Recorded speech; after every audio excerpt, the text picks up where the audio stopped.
Kingine mtu wangu au jamaa wangu, sifa kuu za mabilionea au sifa kuu za mabilionea. Kabla hatujaangalia sifa kuu za mabilionea, kitu ambacho kinamkuza mtu ambao amejoin Freemason, kitu ambacho kinamfanya nyimbo zake zitrendi, mtu aliyejoin Freemason waga anakuwa na sacrifice, waga anakuwa na sadaka. Sacrificial offerings will ultimate your talent to become more acceptable. Ukiwa na ile taratibu ya kufanya sacrificial offering to the others, ndio na kuhakikishia kwamba your talent to become acceptable.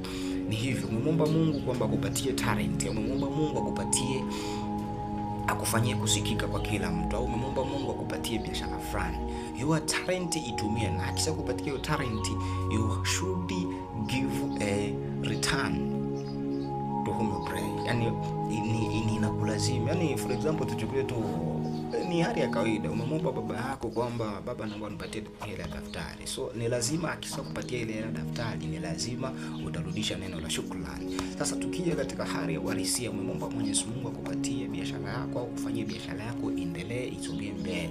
So ni lazima kuwe na lile neno la shukrani. Wakristo tunasema kwamba hivyo, ukija kusoma ile Mwanzo, Kaini na Habili, kwanza sisi tulimkosea Mungu kiasi kwamba hata akalani ile ardhi.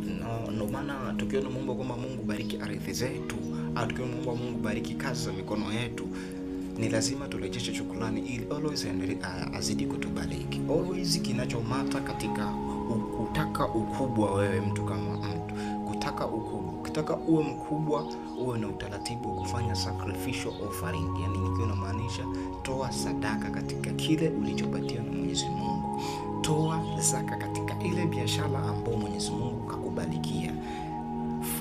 Toa offering katika ile talent ambayo Mwenyezi Mungu akupatia. Aishua yu mtu wangu kwamba utakuwa mtu mkubwa. Freemason wana utaratibu wa kutoa kafara zao, wana utaratibu wa kutoa sadaka kafara, wana utaratibu wa kutoa sadaka za mbalimbali, na zile sadaka ndio zinamata ili wao wasikike. Hizo ndio taratibu zinazowakuza zaidi.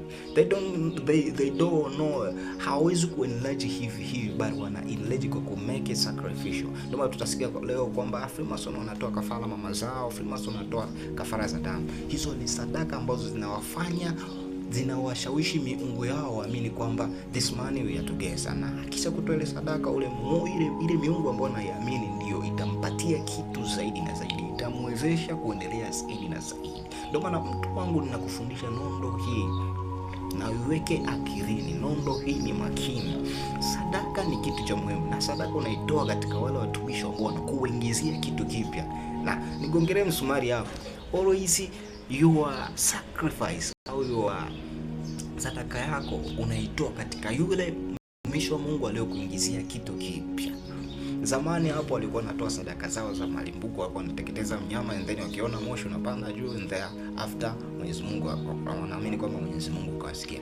And there for 2 days, usije ukasema kwamba watumishi wa Mungu kwamba wanakula sadaka za watu. Hiyo usije ukasema. Ndio utaratibu uliopo kwa sasa na kwa ulimwengu wa sasa hivi. Sadaka utakapoitoa, toa kwa yule mtumishi aliyokuingizia kitu kipya. Yaani, na sio kwamba umepoteza, ni kitu cha shukrani. Na kwa sababu tunasemaje kwamba unatoa kwa yule mtumishi aliyokuingizia kitu kipya? Mtumishi wa Mungu katumiwa na Mungu mwenyewe, Mungu kamuingizia kitu kipya, ndio after akaja kukufundisha. Ndio maana unaposema kwamba always you sacrifice to the apostle that he give you new things au that he generate a new things within you. Ndio tunamaanisha namna hiyo kwamba unatoa pahala ambapo umeingiziwa kitu kipya, au pahala ambapo unalelewa kidogo, au pahala ambapo anazidi kuadjust katika masuala ya kidogo. Okay, tuendelee katika session inayofuata. Endelea kunifuatilia katika YouTube channel. It's Mwalimu Simon Maige au the CEO wa YRK Ministry. Naamini yanakujenga, na kama anakujenga, share this to the groups or share this katika mitandao ya kijamii ili watu endelee kujifunza. Usisahau kusubscribe katika ile YouTube ili notification za mafundisho yangu zidi kuzipata. Get blessed. Amen.